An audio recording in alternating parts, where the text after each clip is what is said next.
Hi, I'm Tammy Potter, and welcome to the Pregnancy Process Podcast, a show designed to help you navigate the hugely transformative journey to motherhood, where you'll hear the unique experience of experts in this area and the incredible stories of women sharing their conception, pregnancy, and postnatal journeys so that you can have a healthier, more informed pregnancy.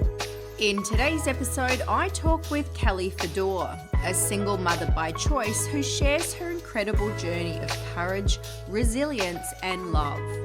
From making the life-changing decision to pursue motherhood solo, to navigating the complexities of IVF, donor selection, and a challenging premature birth, Kelly opens up about the realities and rewards of creating a family on her own terms. Her insights into self-advocacy, breaking societal expectations, and finding fulfillment as a single parent are both empowering and deeply relatable. Whether you're considering this path yourself or simply looking for inspiration in redefining what motherhood can look like, this conversation will leave you both inspired and informed. Kelly, thank you so much for your time today. It's fantastic to have you here with us. Thanks for having me. I'm really excited about this episode. And for everybody listening, I've been part of Kelly's journey and I've trained her through her pregnancy and postnatal. But this episode is quite close to my own heart because I've personally faced some of the decisions that Kelly faced herself. Now, my personal decision was something different, and there are a number of factors around that. But even just a process for me of thinking about all of these things and the cost and what it would actually be like. And I mean, my decision, like I said, was different than Kelly's for a different reason. And I'll share that now. So when looking at becoming a single mum by choice, the decision that I made for me personally was that the family unit was more important than the child. And that's not to say that everybody's decision will be the same or that mine was the right one. It was the right one for me, but I really understand what it's like to go through that mental process and make those decisions, even though my decision was different. And we'll talk about this because I remember looking at the cost of what that all looks like. And I think I've made some posts about this somewhere in my social media. You could probably unearth it. And I know that I have talked about this, but the cost made my head spin. And then I thought about what it was actually going to be like, the reality of being a single parent and going through that. And my family's in another country and my business is here and all that. My head was spinning and it took me a really long time to make that decision. So even just thinking about that stuff, my head was spinning. So I can't even imagine what living that life is like. And for those listening, Kelly and I, when we train together, we haven't actually gone into a lot of depth and detail about this. When we're training, we're quite focused on what's actually happening. So I'm going to be learning a lot of this stuff along with you. So please don't think that we're going to be repeating stuff that I already know. But Kelly, again, thank you so much for your time today. And I guess let's start with that moment that led you to actually become or pursue becoming a single mother by choice. And what was making that decision like for you? I don't know if there was one moment. I guess there was the first moment that I considered the possibility of it, but I don't remember that distinctly. I just remember meeting some people who had talked about it. Maybe I saw some people on social media, so forth, and just realizing that that was an option. And eventually I set myself a deadline of 40 to either have met someone and be thinking about starting a family or to do something about having a baby myself. 40 came and I didn't have a partner. And so I followed through with what I said I was going to do, which is very like me. And I just made those appointments and started the process. But from there on, I think it was just a series of small decisions And each step of the way, I kept going. There was no point at which I said, I don't know if I should do this, or had second thoughts. I was actually very sure as I made each of those decisions, and I just kept going. Mm. So there was no real moment prior to starting this journey where you were like, is this something that I want to do? It was kind of like, if I haven't found a partner, or if this isn't in my life path by this point, this is what I'm going to do. Yeah, look, I don't think I'm the person that said I must have a child Mm, or else what's my life worth, etc. I just I've got a niece and nephew at that point, and I was obsessed with them. And I just knew that I wanted to have this experience and that I wanted to have that experience as part of my life. And yeah, I just then made a series of small decisions to get there, a lot of small decisions to mm, get there. I guess I also am someone who doesn't always walk the same road as everyone else. And I don't always, I'm a little bit different sometimes, but can be a bit quirky. And it didn't seem strange to me to want to do a big life decision, a big thing that everyone does, but do it differently. That seemed almost, oh well, that's how Kelly does things, so might as well keep going. Yeah, I love that so much. I love the thought that, you know what, part of your life's path is to do things different from the norm, because I think that's something that we actually really need to start challenging for people to be able to live their life's path true to themselves, is that following what you should do and what the norms are. Who even created these norms? Like, who's absolutely. to say that we're meant to get married by a certain age and have children by a certain age and buy a house at this certain age? I think giving people a little bit more freedom to actually follow their passions and their dreams and just figure out what their life is meant to be like for them without the societal pressures, especially for women with the biological clock type thing, just to be able to follow what that path looks like and be true to themselves without those society's pressures. So I love that so I much. just don't. I say this often. I just don't think it's fair that I shouldn't have a child and I shouldn't be a mother and have that experience just because I haven't met the right guy. Like Mm, society telling me that, it makes no sense. I'm not going to sit back and go, oh, okay, sure. And also, as I said, if I'm required to do something a little bit differently, I'm fine with that. Yeah, that's who I am. mm.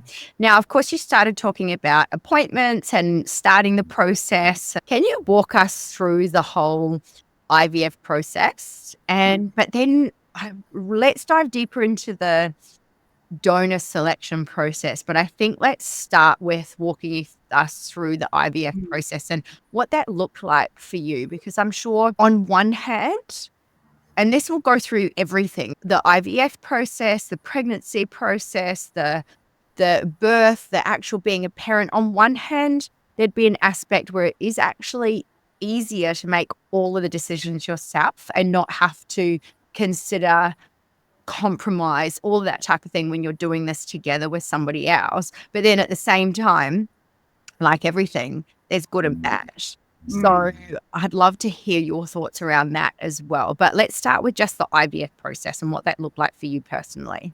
First step was setting up an appointment with a fertility specialist, which I did, and I really gelled with her straight away because she said she didn't have kids and she wished she'd had the opportunity to do this as well. Mm, And then you go undergo a series of tests just to check your fertility levels, I guess they call it, which actually don't matter in the end. But yeah, given my age, we had to check all of that. And yeah, unbeknownst to me, I've learned that at the age of 40, my fertility's already dived off a cliff. So we've got a 10% chance of having a baby, which is not great odds.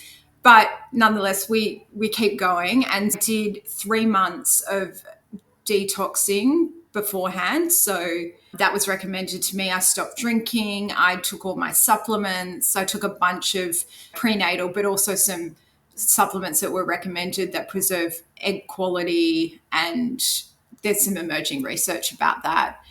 I did that for 3 months.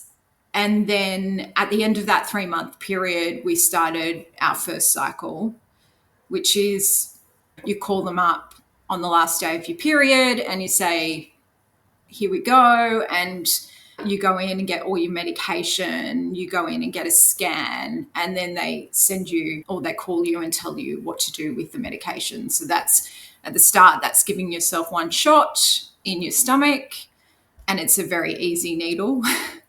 It's Mm. very easy. But then a few days in, you start with the second shot, which certainly isn't as nice. So you're giving yourselves 2 shots at the same time every day, and you go in every second day for a blood test, and later on that includes a scan as well to check your follicles and how everything's going. And then at a point where the doctor is happy with how it's all growing, they tell you to take the trigger shot. And then a certain period after that, I think it's 36 hours or something, you go into the clinic and they do the retrieval. Mm. So then, yeah, you wake up with a little piece of, because they knock you out, or they did in my instance. So you wake up with a little piece of sticky tape on your hand with the number of eggs that they've collected. What's And that like? yeah, it was weird. The first time I woke up, I cried, and I don't know why.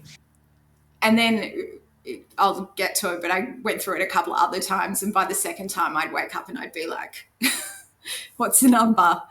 And there are other people around you as well when they're doing that. And I was in recovery and I heard them tell one woman that she'd only got 4 eggs. I think I'd had 9. So, I felt pretty lucky at that point that things had gone relatively well. Then they call you every day and they tell you how they're growing. And in my case, we're fertilizing with the donor. But I should go back a step and talk about having selected the donor, because that was midway through the process. Let's continue through your IVF process, because you've mentioned that you've had to go through the process a number of times. I think you said 3 times. Now, Yeah. just to recap people, this is all new to me. Kelly and I have never discussed any of this. So I'm like, oh, okay, yeah. Yeah. So Yeah. it's all very interesting to me too. Obviously, I've done a number of podcasts with people and I have an understanding around what Yeah. and I've worked with lots of women that have gone through this process. But in your case, what were the reasons around you having to go and do that a number of times? Because obviously with each time there's a cost. You have to put your body through a whole pile of hormones, and there's a personal cost in terms of time and emotional cost. So can we talk about all of So the first time I went through it, I was prepared for the worst, to be a raging person, but I actually sailed through it. It was fine, and I got a good number of eggs. They were calling me every second day with great results. This many has survived the fertilization process. The blastocysts are growing. This many has reached the end. I think I had 3 by the end of that process that they then froze. And because of my age, I opted to do genetic testing on them in the hope I'd reduce the number of miscarriages I could potentially have by selecting genetically normal embryos. In my head at that point, I'd already planned the dates. Like, okay, if the testing takes this long, then we'll implant here. And do I want to get pregnant then because I've got a wedding here and this will impact? So I've planned this all out. not like you at all, Kelly. Yeah. So by the end of, so we'd sent, I think, 3 embryos off to be frozen and tested. The testing takes 2 weeks. So that's not an easy time. You're sitting there on the edge of your seat.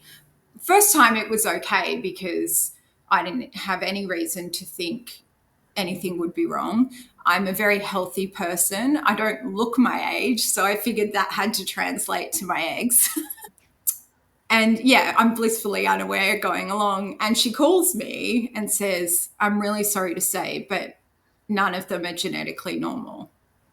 So not one was usable. They all had to be binned, which was heartbreaking because, yeah, you've spent upwards of $10,000 on this. You've spent 2 weeks of your life. I'd planned when I was going to be pregnant. And it was terrible. It was just very upsetting. I guess at that point, because the first round had been okay, I was like, sure, okay, we'll just do it again. Like, not ideal, but we'll do it again. So we wait to the next, I think in the end, you're waiting a couple of months because you've got to wait for your cycles. This time we do the second round. It's harder this time for sure, just more of a drain. I think it was mostly towards the end when you're feeling super bloated and uncomfortable. Yeah, you've got a whole lot of chemicals running around your body, don't you? So it's just not nice. Mm-hmm. And again, I got a good number of eggs, good number of embryos sent off. I think I had 4 this time sent off in the end, 4 embryos. Really great odds for my age. And then I wait those 2 weeks. And those 2 weeks were awful this time because I'm in my head gearing up for the same information. I'm counting down the days, just an awful wait. And then I don't get the call on the day that I'm supposed to. And so I'm spiraling by that point because you can set yourself up. Okay, I can get through these 2 weeks to this one date, and then that date comes and goes, and that's when I'm like, okay, I'm spiraling now. I had to harass her to call me back. Harass. I was calling nonstop. It was days and days later. And I actually am still a little bit angry about this because I think what happened was that she decided she wouldn't call me because she didn't know the answer. She couldn't give me a full answer and she wanted to wait to talk to someone else in order to give me a full answer. So I eventually got through to her and she said to me, look, 2 are no good, 2 are genetically abnormal, so can't use them. There's 1 I'm not sure about. She said, I was waiting to speak to the geneticist, but perhaps you should speak to the geneticist. And so she set up a Zoom call.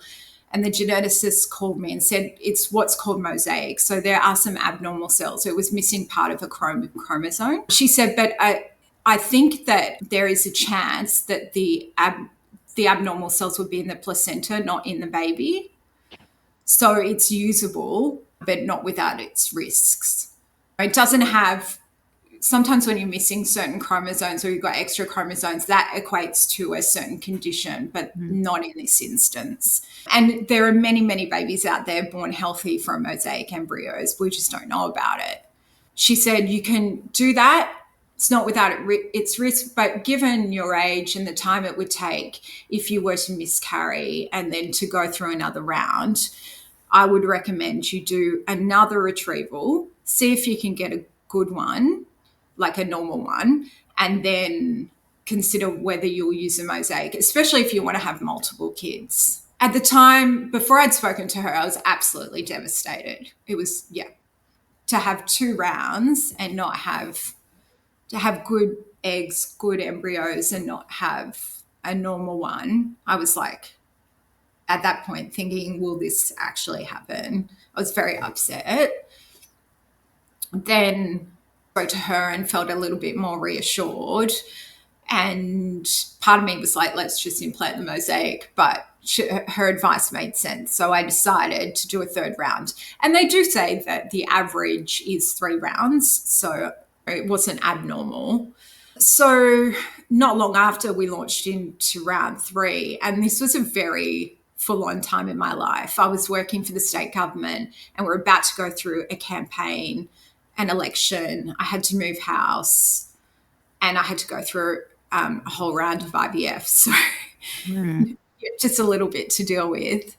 But off we went. Again, it took a toll on me for sure. I think she was a bit more aggressive this time. So I felt the effects, the bloating and just, I remember turning up to work one day and just feeling completely absent, just like head felt in a cloud, and people would ask what was wrong and I obviously couldn't tell them. I'd moved to an office that didn't know what was going on, so I was trying to hide it.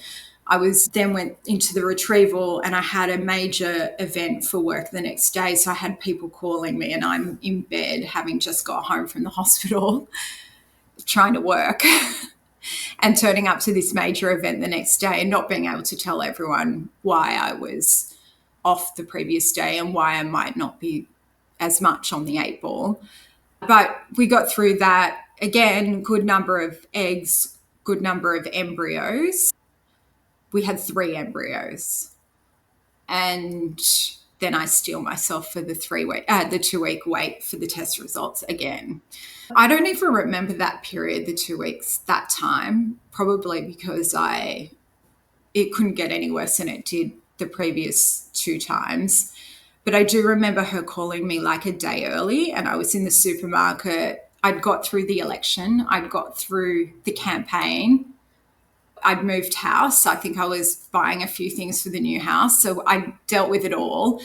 And she called me a day early, surprised me, and was like, we've got a good one. So we, out of the 3, we had one genetically normal embryo. So that's 10 embryos from 3 rounds and 39 eggs, 10 embryos, and one genetically normal one. And that's Sophie. Mm. Well, I've got so much to say about all of that.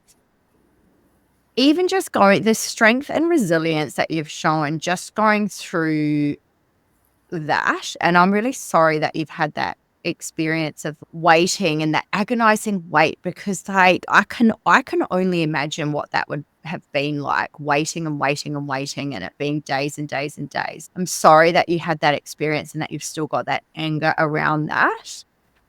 And then when I think about going through all of that alone as well, and when you talk about not being able to share it with your workmates, and of course you've got friends and family, but there is definitely a certain something to being able to come home at the end of the day and decompress about what your day was like and how you're feeling, especially if you've had something not so great happen. And of course you've got friends and family that can talk, but it's also sometimes you don't want to burden them. I'm not sure what your relationship was like with all your friends and family. I know that you've got a lot of support and we'll go through that. And then when I think about the whole age thing, like that age thing just keeps on coming up, because I guess for me, I've got a personal belief that from probably what you were like before, if you're really healthy and you do all these good things and your egg quality is actually preserved a little bit. But then when you hear stories like this, it's actually maybe not so true. So then obviously that makes me think there's 2 sides to this, and we'll get on to the donor selection process, because we know that 50% of the genetic material comes from the mother and 50% comes from the father.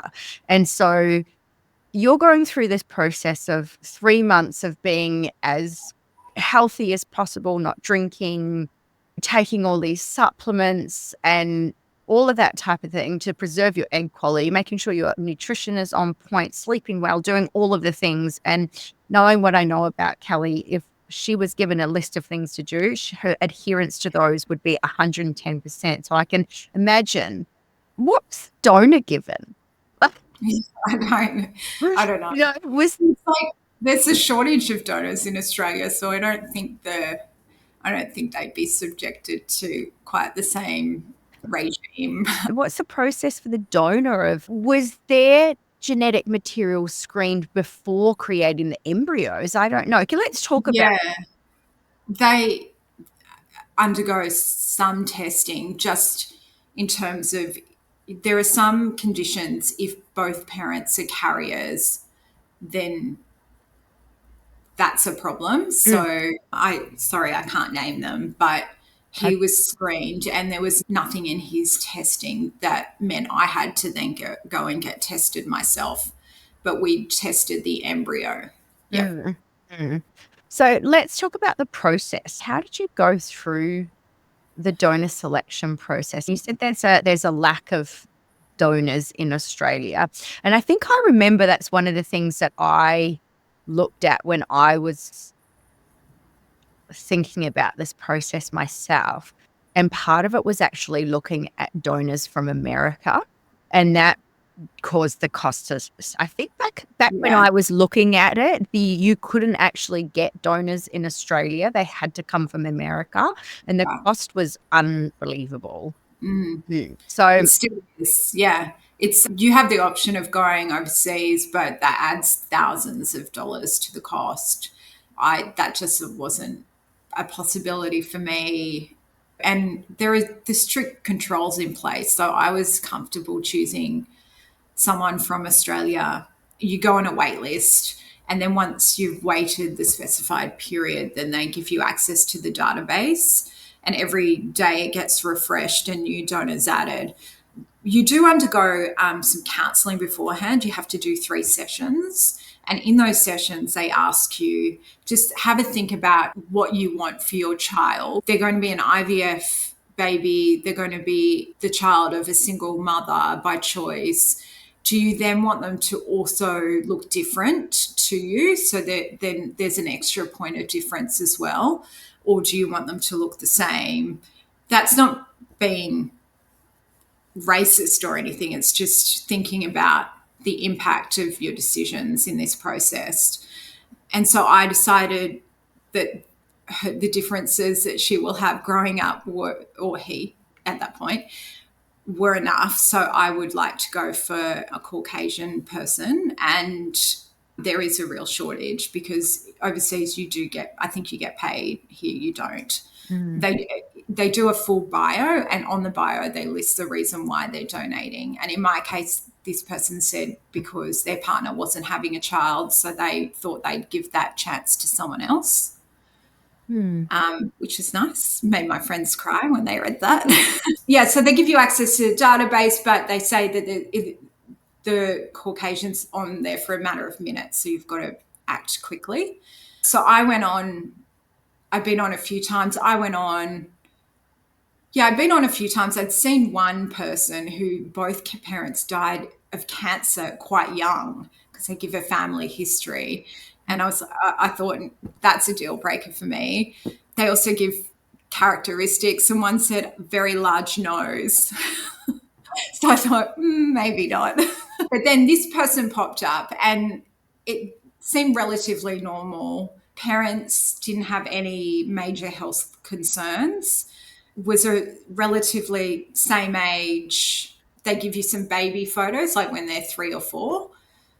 And yeah, there was no red flags for me in that profile. So I selected that profile. I tried to select that profile and it disappeared off the system. And I was like, oh, it's gone already. I barely had time to read the bio. So I sent an email to them saying, I don't know how to navigate this process. I didn't even have time to read the bio properly and it's already gone. Like, how am I supposed to do this?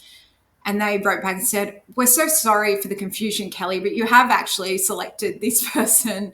The system's just messed up. So I got that person and that's who I ended up going with.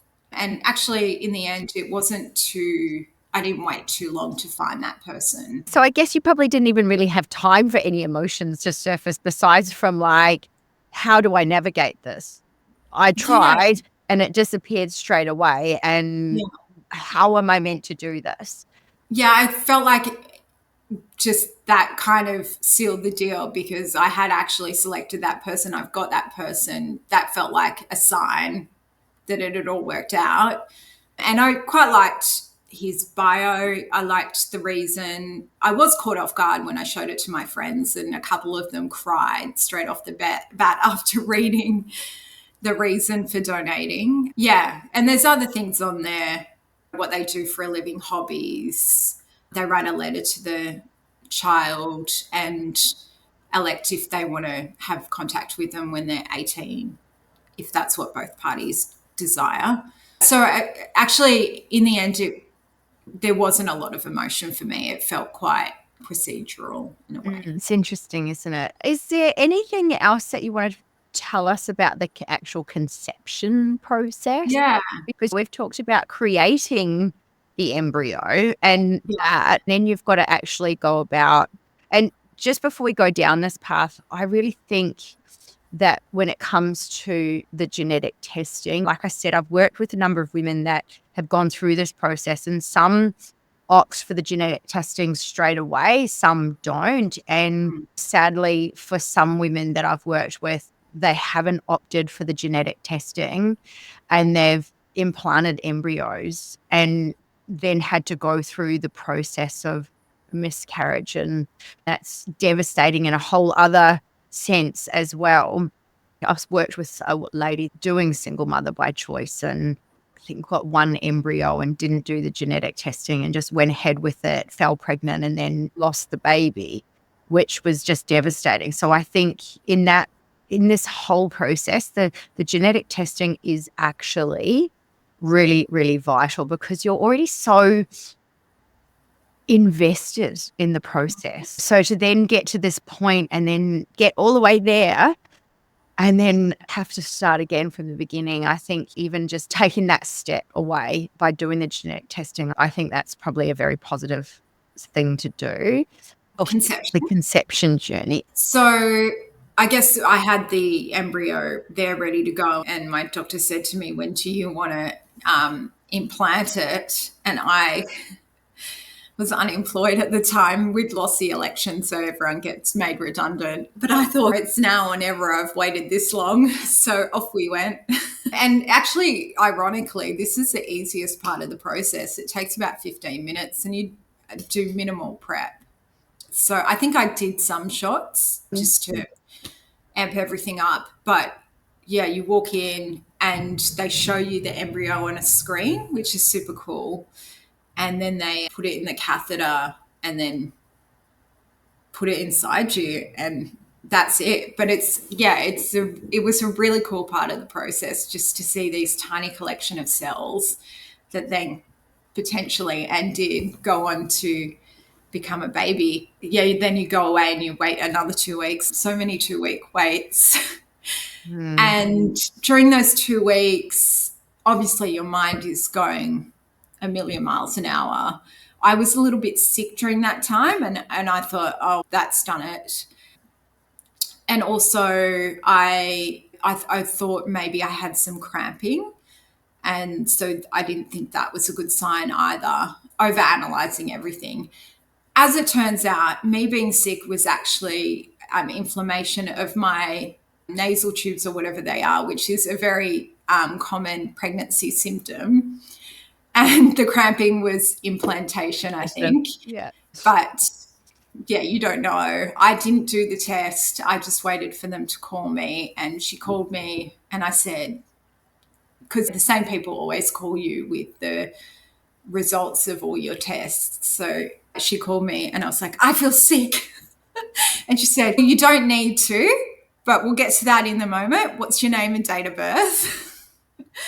And then she, said, you're pregnant. Yeah. Very exciting. I had one, as I said, 39 eggs, 10 embryos, one good one. And it had worked. First transfer that I'd done.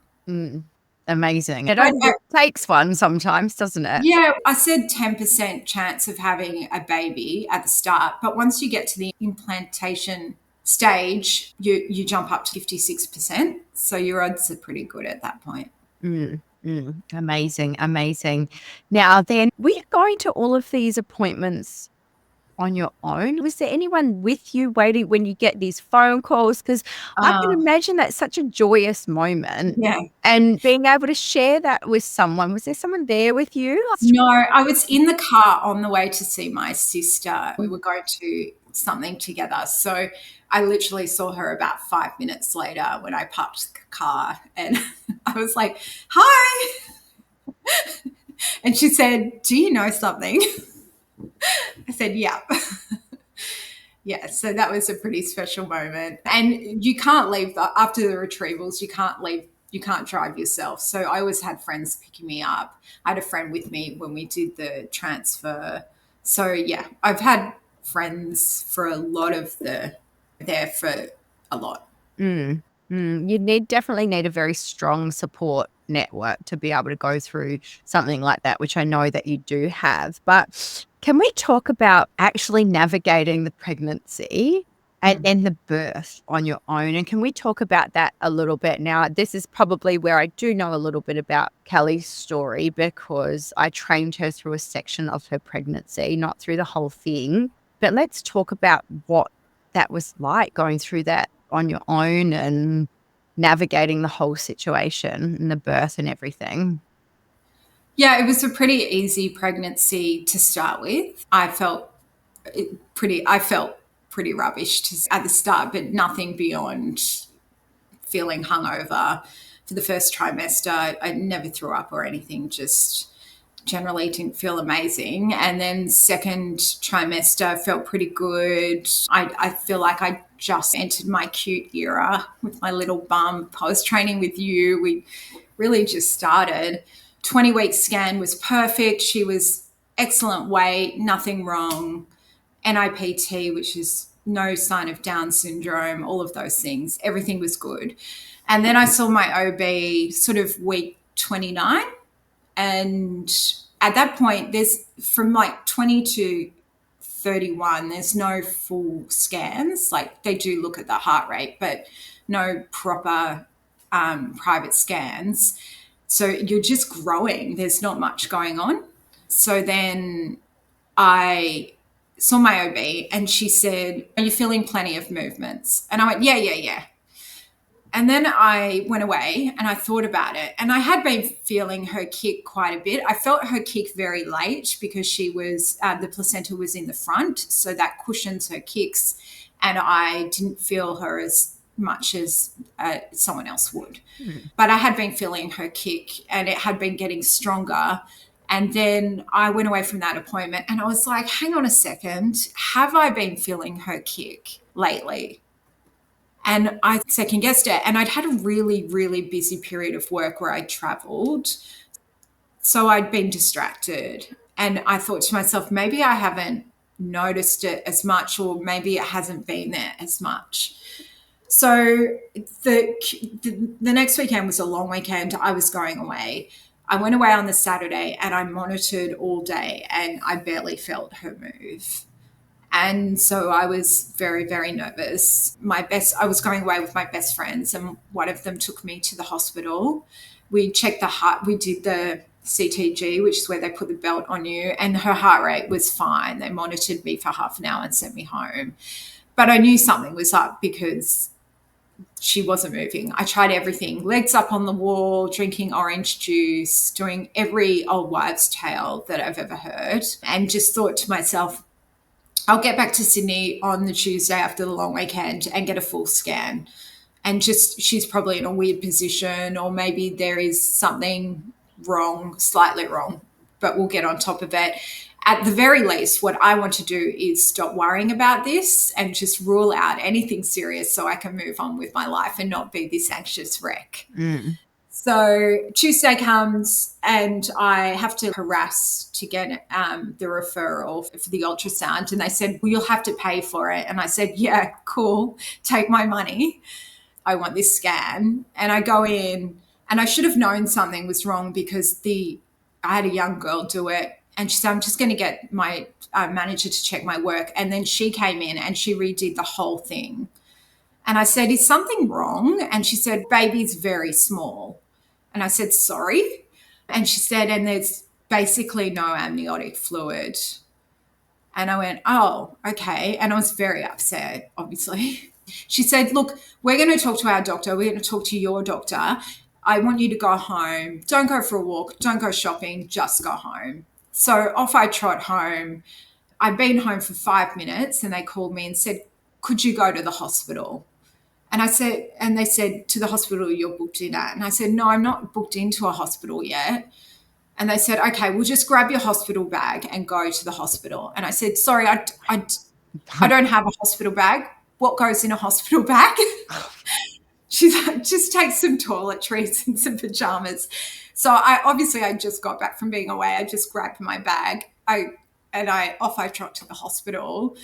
They book me in and my OB calls me and she said, look, they're going to give you the steroids to prepare her lungs for delivery.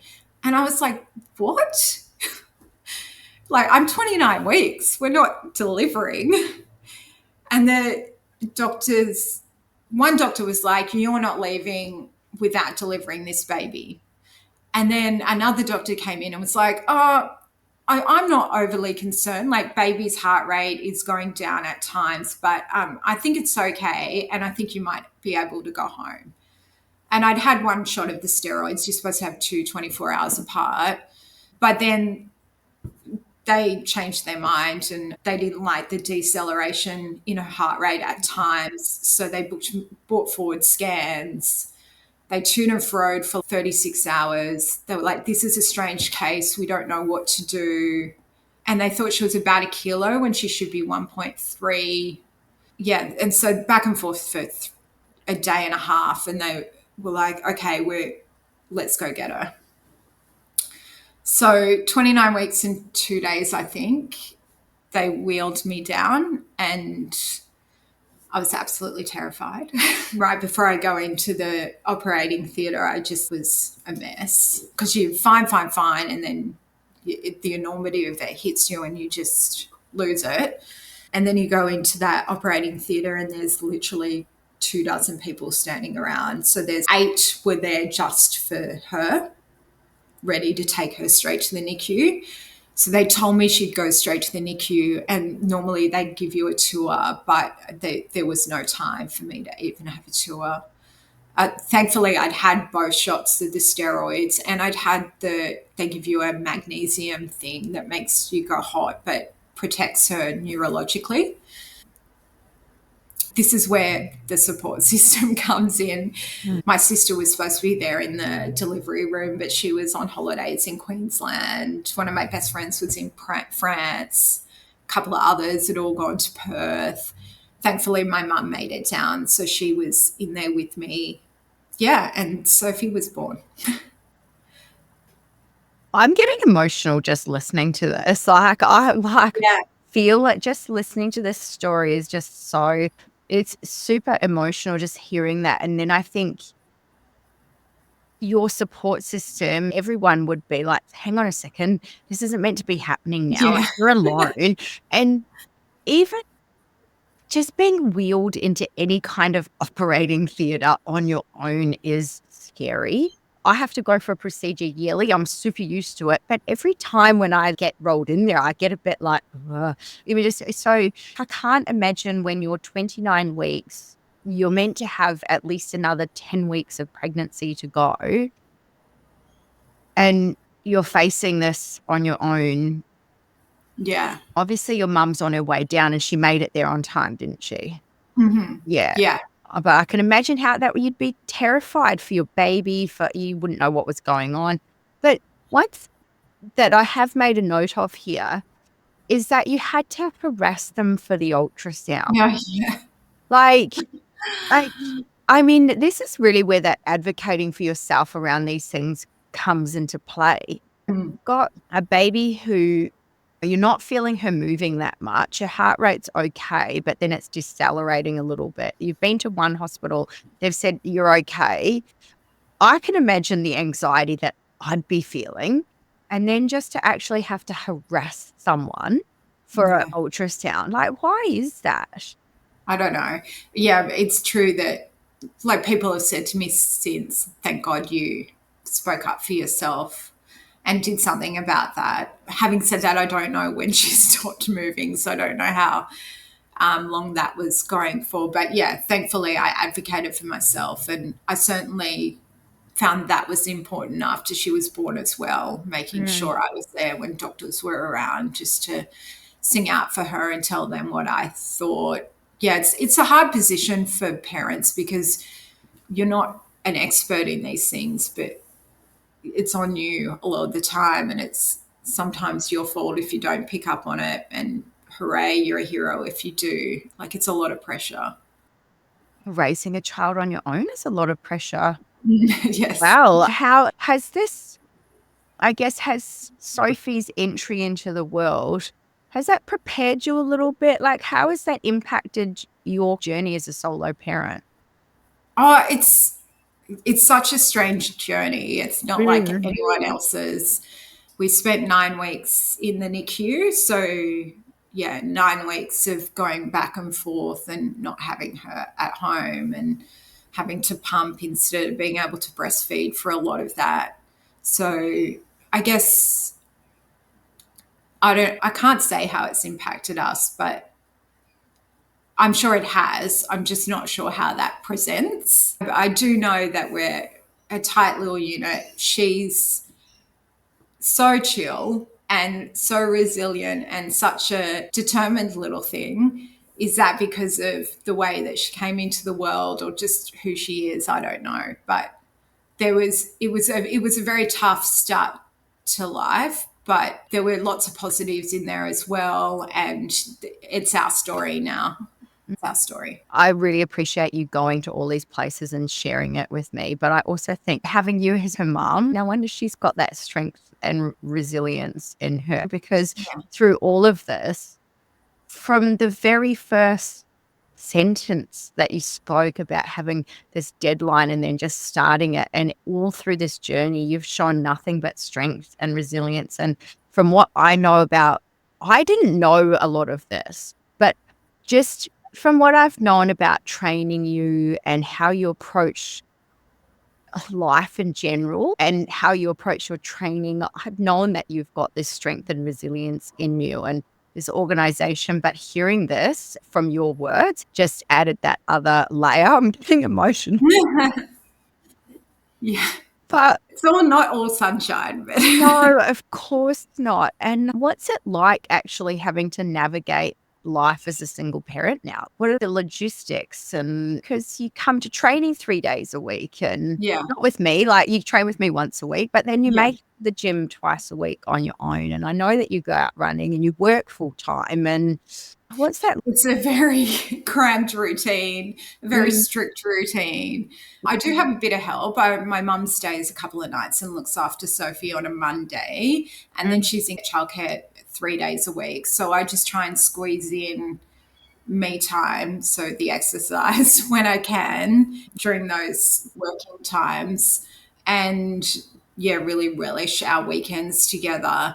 It is difficult. I can't just pop out for a run or exercise at 5 o'clock in the morning before she's awake. That would be brilliant, but that's not an option for me. So I do sometimes have to ask for help, which also isn't easy for me.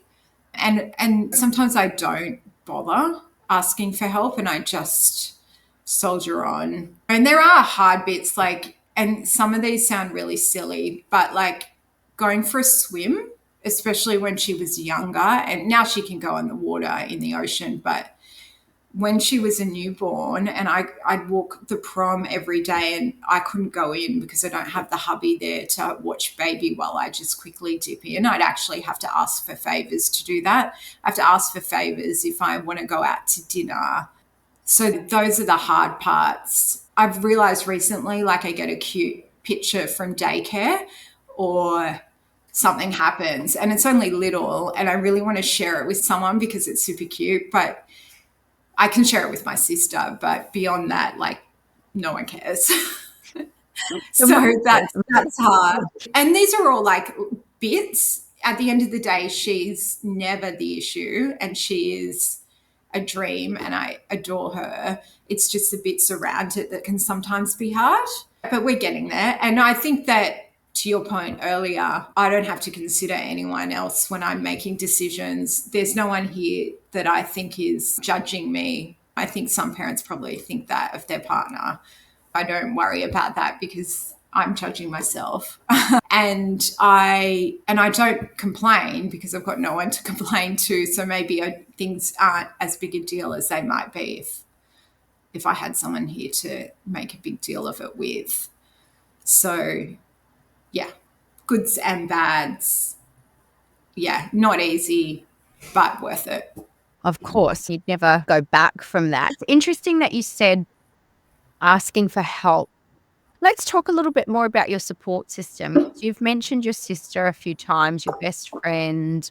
Let's talk about that because it takes a village when there's two of you, but it would take even more of a village when there's just one of you. Did you think about your support system before you went through this process, or did your support system materialize as you were going through this? Did you find that some friends found it confronting what you were doing, friends and family? Because, like we spoke about earlier, you're taking a path least traveled and people can be judgmental. Everyone's been incredibly supportive in that sense. Yeah, I actually think that they're maybe impressed that I've followed through with something I said I was going to do in the first instance, but I am also doing it and I'm not whinging or unhappy about it. I'm doing it in my usual understated way. And also, I think that you gain a respect for your friends when you see them become mothers as well. So I guess there's that. In terms of like logistical support, I probably should have thought of that a little bit more before I did this. But my mum's been incredible. My sister's been great. So have my friends. They would probably help more if I was better at asking them, but I do feel guilty and I often think you're the one that chose this path, so you need to deal with your decisions. Mm. Everyone around me has been really great and I'm very grateful. And I think I have a really solid network now, especially having gone through everything we've gone through and how everyone came together for me when things were going very wrong in the hospital. I feel like we're starting to come full circle here because there's been moments that we've spoken about your self-reliance and not asking for help. And then also there's been moments that you want to share with somebody else that you want to and you might want to have someone to share. So how has when Muslims kind of changed your relationships, family, and how? I don't know if it's changed how I think. I still want to meet someone. I guess there's not as much pressure in that I'm not trying to meet someone in order to have a baby. Like I've done that. And yeah, so I can just enjoy getting to know someone if that were to happen. It is difficult to juggle. Like I can't go out at night unless I have some help. So I'm not meeting new people very often, but I think I will try and make more of an effort as things get a bit easier with Sophie. And I think, yeah, I'd still like to meet someone and still like to have a male figure in her life. So that hasn't changed. And I guess it just would be a situation where that person needs to be pretty good with kids. But anyone who wants a ready-made family, I've got an incredibly cute daughter. I'm pretty put together. There's no the usual baggage that comes along with a single mother. That's not here. So As you were saying something, I was literally writing that down as that it's taken the pressure off you to find the right person. And now you've got two people to consider in this equation. So it would make you even more discerning of the person that you choose and making sure that it's the right person. And you probably go that little yeah, bit slower to make sure that anyone that you're introducing to your unit, your little dyad of two, is really, really the right person. So you've given yourself a bit more breathing room and space to be able to ensure that the decisions that you're making around your personal life are the right ones for the two of you.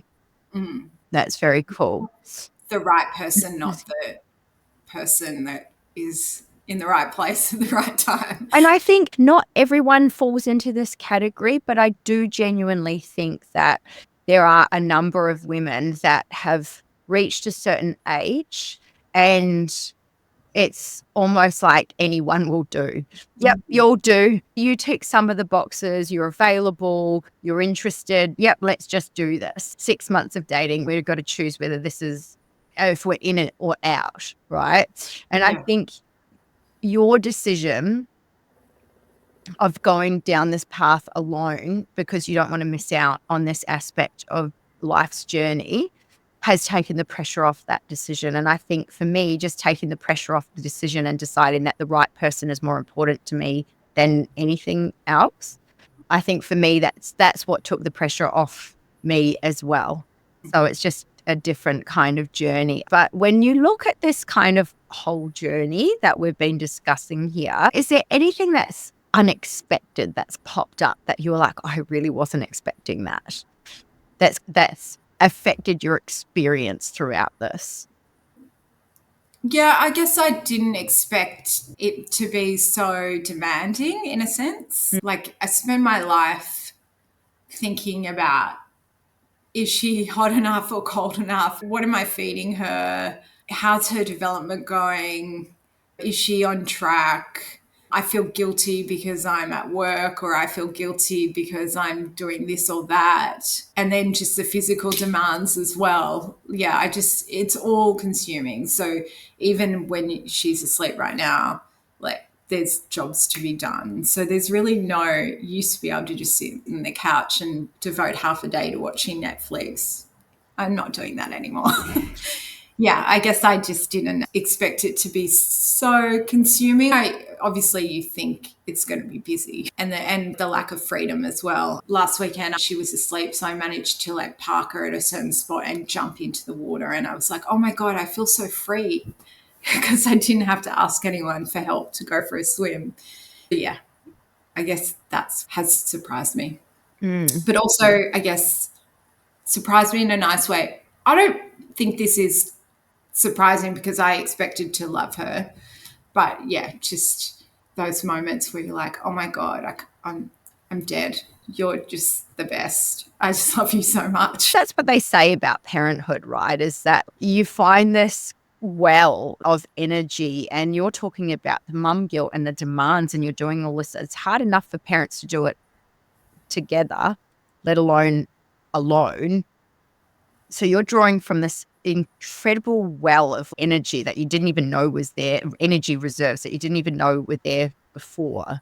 But then the other side of that are these moments of just pure joy where you like are just so enamored with your baby and just, oh, they're just the cutest thing ever. Have you got a little moment that you can think of to share around that? Because these are the moments that make it all worth it, right? Yeah, especially when she does new little things, or she's always smiling at me. Like this morning, she rolled onto her tummy and snuggled into my arm because we were lying in bed together on a Saturday morning. It was cute. Yeah, just when it's not one moment, it happens repeatedly, but when I I say her name, or I make a special face that I usually make at her, and she just turns around and just grins at me, just with her little grin. That's enough. That's enough. Makes it all worth it, huh? Yeah, and I guess when you think back to, because I didn't get to hold her until she was like 3 days old. Mm. And the first moment of connection that we had was when she looked me directly in the eyes. She was only like a day or two old.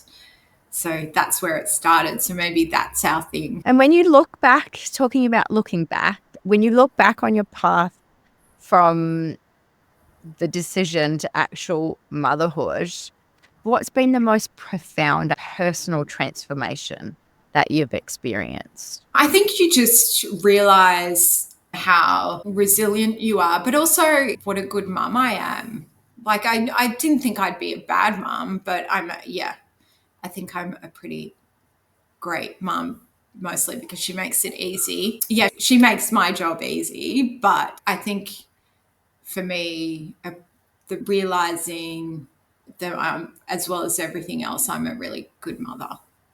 And yeah, that's such a huge part of my life now. Kelly, like literally, I've got tears in my eyes thinking about that. And you know what? I'm not surprised that you're a good mother, because when you put your mind to anything, you make it happen. So I'm not surprised at all. And if you put half of the effort into everything else that you put into her, I can only imagine how much effort goes into the life as a mum. So before we sign off, because I know that she's started making noises and she's been asleep while we've been talking, but if you had one piece of advice to any woman thinking about going through this process, what would it be?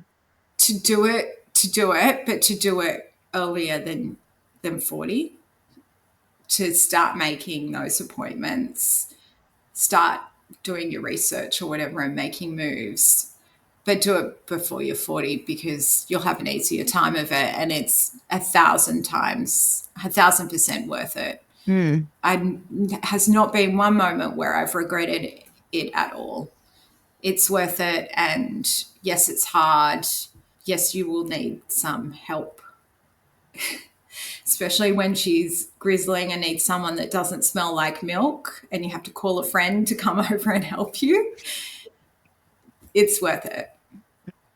Now, So, yeah, my advice is to do it sooner than 40. right. And if there was one thing that you wish all women knew before having a baby, what would that be? I guess just how worth it is, and how amazing that love is, and how fulfilling it is for you. Like, I feel like my life before I was just going through the motions a lot of the time. Now my life has all this meaning with her in it. Yeah. So I think you probably contemplate that before you have a child, but I wish people knew just how amazing it is. I don't think you can truly know that until you go into it. So it's a catch-22. But yeah, just how fulfilling and amazing it is. It's incredible. But I also think on that note, absolutely. But I also think there are some people that go into it thinking that, and then they have difficulty with the reality of it. But you obviously don't seem to have that.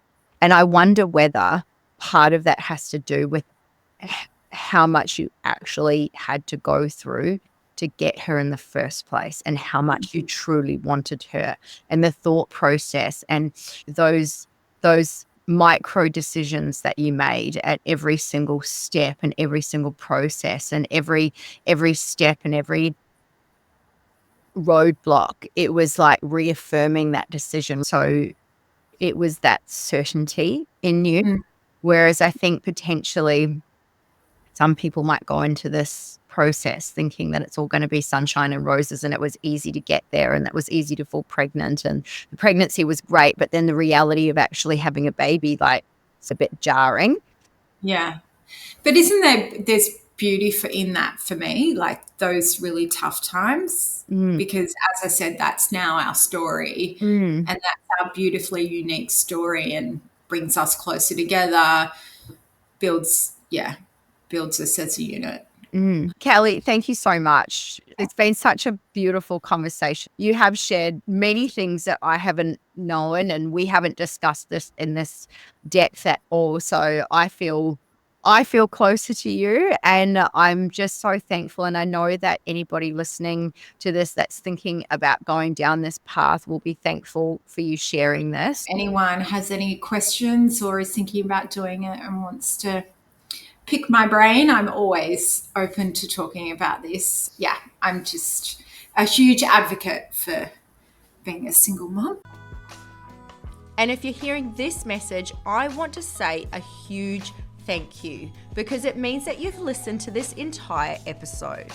Of course, if you have any questions about the things that we covered in this episode, or want to know more about me or my other projects, you can find me on YouTube and Instagram at The Pregnancy Process. For those currently in their conception or pregnancy journey, you can actually apply to join my complimentary but private community, the Preggy Training Crew. And you'll find my community application and social media links in the episode description. And of course, if you enjoyed this episode, I absolutely encourage you to share it with other women just like you. And I look forward to seeing you in the next episode.